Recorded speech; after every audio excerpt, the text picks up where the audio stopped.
দেশের মুদ্রা বাজারে কিছুটা হেরফের দেখা গেছে। আজ দেশের ব্যাংকগুলোতে মার্কিন মুদ্রা ডলার বিক্রি হচ্ছে 123 টাকা দরে, আর ব্যাংক গ্রাহকের কাছ থেকে প্রতি ডলার কিনছে 122 টাকায়। এদিন ব্রিটিশ পাউন্ডের দর 1 টাকা বেড়ে বিক্রি হচ্ছে 166 টাকা, আর ব্যাংক কিনছে 159 টাকা দরে।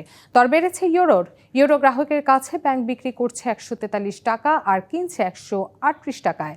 কানাডিয়ান ডলার বিক্রি হচ্ছে 90, আর গ্রাহকের থেকে ব্যাংক কিনছে 85 টাকায়। অস্ট্রেলিয়ান ডলার বিক্রি 82 টাকা আর ক্রয় 77 টাকা। এছাড়াও দেশের ব্যাংকগুলোতে সৌদি রিয়াল বিক্রি হচ্ছে 33 টাকা, আর ব্যাংকগুলো গ্রাহকের কাছ থেকে সৌদি রিয়াল কিনছে 32 টাকা দরে। ইউ দিরহাম বিক্রি 33 টাকা আর ক্রয় 32।